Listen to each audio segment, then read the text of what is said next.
Welcome class 7।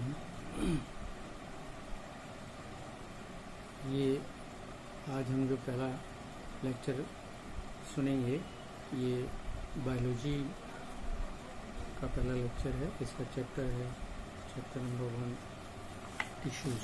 दिखा देता हूँ आपको, आप भी बुक खोलिए और इसी चैप्टर के बारे में बात करेंगे। तो टिश्यू इसका टाइटल है। लेकिन टाइटल शुरू करने से पहले मैं आपको ये बताऊँ कि तब टिश्यू पर आएंगे कि ऑर्गेनिजम्स, लिविंग ऑर्गेनिजम्स को हम दो बेसिक कैटेगरीज में डिवाइड कर सकते हैं। एक वो एनिमल जिनकी बॉडी सिर्फ एक सेल की बनी, unicellular. For example amoeba Proteus का नाम आपने सुना होगा। उसकी पूरी बॉडी एक ही सेल की बनी है और एक ही सेल के जरिए वो तमाम लिविंग जितनी भी एक्टिविटीज़ हैं जो उसको लिविंग कैटेगरी में रखती हैं उससे परफॉर्म करती है उससे। यानी वो एक सेल अपना खाना जमा करती है, वो एक सेल जो है एक्सक्रीट करती है, वो एक सेल अपने खाने को डाइजेस्ट करती है, वो एक ही सेल पूरे माहौल को समझती है और उसके साथ चलती है, यानी नर्वस सिस्टम का काम करती है। वो एक ही सेल रिप्रोड्यूस यानी रिप्रोडक्शन का काम करती है। ये कुछ कैरेक्टरिस्टिक्स हैं जो लिविंग्स की हैं। लेकिन अब चूँकि पूरी बॉडी एक ही सेल की बनी हुई है तो सेल के अंदर आपको पता होगा इस सेल के अंदर बहुत सारे ऑर्गेनेल्स होते हैं। अब ये चूंकि एक ही सेल के अंदर है इसलिए उनको ऑर्गन नहीं कहेंगे, बल्कि उनका नाम रखा गया है ऑर्गेनेल्स। सेल के अंदर उसका एक सेंट्रल कंट्रोलिंग सिस्टम होता है जिसमें हमें न्यूक्लियस, उसके अलावा सेल के अंदर फूड वैक्यूल्स होते हैं, उसके अंदर लाइसोसोम्स हैं, उसके अंदर उसका स्केलेटन है एंडोप्लाज्मिक रेटिकुलम, उसके अंदर राइबोसोम्स हैं, उसके अंदर गोल्गी बॉडीज हैं और उसके अंदर एनर्जी को जमा करके रखने वाली माइटोकॉन्ड्रिया हैं जो उनकी पावर हाउस कहलाते हैं। तो चूँकि ये एक ही सेल है इसलिए ये मुख्तलिफ कैरेक्टरिस्टिक्स, मुख्तलिफ एक्टिविटीज़, लिविंग या लाइव एक्टिविटीज़ ये मुख्तलिफ ऑर्गेनेल से जरिए परफॉर्म की जाती है। इसके बाद दूसरी कैटेगरी एनिमल्स की ऐसी है जो जिनमें एक से ज़्यादा सेल्स हैं। तो दो से ज़्यादा सेल्स, तो उनका नाम रखा गया है multi cellular organisms. Multi cellular मतलब जिसमें बहुत सारी सेल्स हैं। तो अगर मान लीजिए इसमें किसी ऑर्गेनिज्म में 5 सेल्स होती तो एक एक सेल को एक एक काम दे दिया जाता, यानी इसको कहते हैं स्पेसिफिक फंक्शंस। एक सेल डाइजेशन का काम करती, एक सेल रिप्रोडक्शन का काम करती, एक एक्सक्रीशन का काम करती और एक सेंसिटिविटी या नर्वस सिस्टम की तरह एक्ट करती।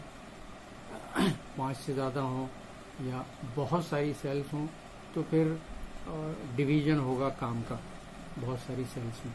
तो अब एक सेल की जगह 10 सेल्स को एक काम दे दिया जाएगा। तो अगर हम सोचें थोड़ा सा तो हमें समझ में आएगा कि अगर 10 सेल्स को एक ही काम दे दिया जाए, मान लीजिए डाइजेस्टिव सिस्टम या डाइजेशन का काम दे दिया जाए, तो उन 10 सेल्स की बनावट और उनके काम करने का तरीका एक सा होगा। और मान लीजिए अगली 10 सेल्स को एक काम दे दिया जाए वेस्ट प्रोडक्ट को बॉडी से बाहर निकालने का यानी एक्सक्रीशन का, तो उन 10 सेल्स का चूँकि मखसूस काम है, स्पेसिफिक फंक्शन है, इसलिए उनको उन 10 सेल्स की बनावट और उनके काम करने का तरीका एक सा होगा। इसी तरह रिप्रोडक्शन का काम अगर और 10 सेल्स को जो बाकी हैं उनको दे दिया जाए तो उनकी बनावट और उनके काम करने का तरीका एक सा होगा। तो पता ये चला कि अगर नंबर ऑफ सेल्स बढ़ता जाए और उनको कोई एक ख़ास काम दिया जाए तो फिर उस वक्त उनकी बनावट और उनके काम करने का तरीका एक सा होगा।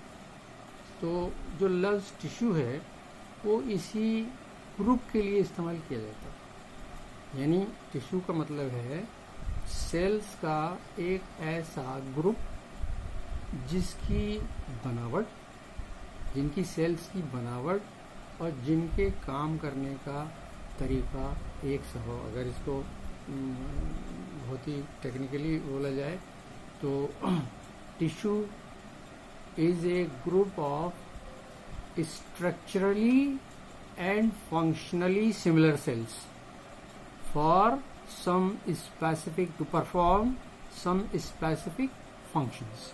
तो टिश्यू क्या हुआ, एक ऐसा सेल्स का ग्रुप है जिसमें तमाम सेल्स बनावट के लिहाज से, स्ट्रक्चर के लिहाज से एक सी हों और काम करने के लिहाज से भी एक सी हों। ऐसे सेल्स के ग्रुप को हम टिश्यू कहते हैं। अब अगर सेल्स बहुत हों और काम करने का तरीका बहुत ही अच्छा बनाया जाए तो बहुत सारे टिश्यूज मिलकर एक और सिस्टम बनाते हैं जो ज़्यादा और कारगर होता है, उसको कहते हैं ऑर्गन। और अगर कई ऑर्गन बना लिए जाएं एक से, तो फिर वो एक ऑर्गन सिस्टम हो जाएगा। जैसे मैं एग्जांपल दूं आपको, टिश्यू तो आप समझ गए, टिश्यू के जरिए बनाए गए, सिमिलर टिश्यूज के जरिए बनाए गए ऑर्गन्स, और सिमिलर ऑर्गन्स के जरिए, सिमिलर ऑर्गन्स का मतलब यहाँ पर है जो जिनके काम करने का तरीका और जिनकी सेल्स की या जिनकी टिश्यूज की बनावट एक सी हो, ऐसे ऑर्गन्स मिलकर एक सिस्टम बनाते हैं। जैसे मैं आपको एग्जांपल दूं एनिमल्स में, जैसे डाइजेस्टिव सिस्टम है। डाइजेस्टिव सिस्टम हमारे बकल कैविटी से शुरू होता है, उसके बाद इसोफेगस, उसके बाद नीचे चले आएंगे तो स्टमक है, स्टमक के बाद ड्यूडेनम है, ड्यूडेनम के बाद स्मॉल इंटेस्टाइन है, स्मॉल इंटेस्टाइन के बाद लार्ज इंटेस्टाइन है। तो ये सब पूरा एक सिस्टम जिसका नाम रख दिया गया है डाइजेस्टिव सिस्टम, और इसका काम है एनिमल के जरिए लिया जाने वाला जो फूड मटेरियल है उसको डाइजेस्ट करना। तो ये एक सिस्टम हो गया। अब अगर कोई ऐसी ऑर्गेनिज्म है जिसमें इस तरह के स्पेसिफिक सिस्टम्स कई हों, मान लीजिए डाइजेस्टिव सिस्टम एक हो, एक्सक्रीटरी सिस्टम एक हो, रिप्रोडक्टिव सिस्टम एक हो, स्केलेटल सिस्टम एक हो, मस्कुलर सिस्टम एक हो, नर्वस सिस्टम एक हो, ऐसे कई सिस्टम को अगर हम एक जगह रख दें और इनको कंट्रोल करने के लिए कोई सेंट्रल कंट्रोलिंग प्लेस हो, जैसे हम लोग अपना एग्जांपल ले लें ह्यूमन बीइंग्स का, तो इनके पास एक नर्वस सिस्टम है। नर्वस सिस्टम में एक ब्रेन है जो आपके स्कल में अंदर महफूज है, और उससे जुड़ी हुई एक स्पाइनल कॉर्ड है, और जिसमें फैली हुई बहुत सारी नर्व्स हैं। ये भी 3 तरह की हैं, यानी वो नर्व्स जो सेंसेस को ब्रेन तक या मैसेजेस को ब्रेन तक लाती हों, और सेंसरी नर्व्स, और जो ब्रेन ऑर्डर दे उन ऑर्डर्स को बॉडी के डिफरेंट पार्ट्स तक ले जाती हों, मोटर नर्व्स, और कुछ ऐसी हैं जो कंबाइंड हैं, यानी जिनका काम सेंस लाने का भी है, सेंसरी भी हैं, as well as they are motor, तो मिक्स्ड नर्व्स कहलाती है। तो ये एक सिस्टम है जो पूरी बॉडी को कंट्रोल करता है। लेकिन ये सब अब आप इसको ज़रा अलग करें, अगर हम सिस्टम को अलग करें तो digestive system, nervous system, skeletal system, muscular system और रिप्रोडक्टिव सिस्टम, एक्सक्रीटरी सिस्टम, ये अलग अलग हो गए। अब एक सिस्टम को ले लें तो उसमें आर्गन अलग हो जाएंगे। जैसे मान लीजिए नर्वस सिस्टम को ले लें, ब्रेन अलग हो गया, स्पाइनल कॉर्ड अलग हो गई, और नर्व्स अलग हो गई, और सेंस ऑर्गन्स हैं हमारे पास जो कलेक्ट करते हैं सेंसेस को, ये अलग हो गए।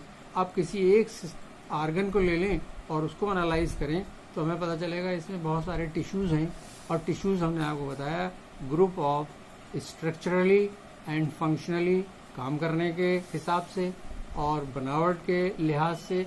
अगर उनमें एक सी सेल्स हैं तो वो टिश्यूज़ हैं, और फिर बहुत सारे टिश्यूज़ मिलकर ऑर्गन बनाते हैं। तो टिश्यूज़ का कंसेप्शन यही है कि वो उसमें पाई जाने वाली सेल्स एक सी होंगी काम करने के लिहाज से और फंक्शन के लिहाज से। हमारा जो चैप्टर शुरू हो रहा है वो प्लांट टिश्यू से शुरू है। प्लांट टिश्यूज़ में अगर मोटे तौर पर देखा जाए तो एक डायग्राम मैं आपको दिखा रहा हूँ, आपकी बुक में भी है, ये डायग्राम देखिए। ये डायग्राम जब हम देखेंगे तो इसमें हमें दो चीज़ें बहुत क्लियर दिखाई देंगी, ऊपर एपेक्स और नीचे ये दो लाइनें सी खींची हुई हैं।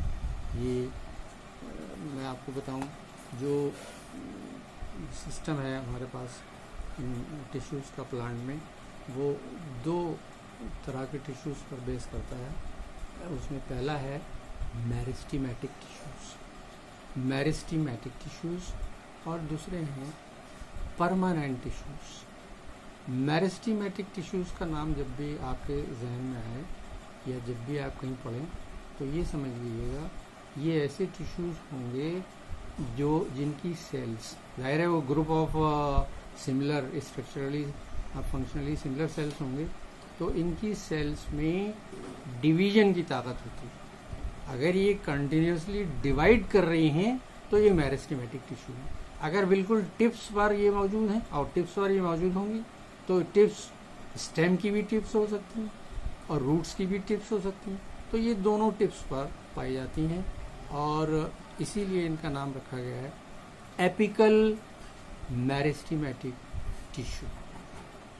लेकिन ये मेरिस्टेमेटिक टिश्यूज़ और दूसरी जगहों पर पाई जाती हैं, पूरे प्लांट और रूट के आउटर सरफेस पर, और इनको कहते हैं lateral meristematic tissue. Apical meristematic tissues divide करेंगे तो ग्रोथ होगी तो साइज बढ़ेगा, लेंथ बढ़ेगी, प्लांट की लेंथ बढ़ेगी, यानी स्टेम की लेंथ बढ़ेगी और रूट्स की भी लेंथ बढ़ेगी।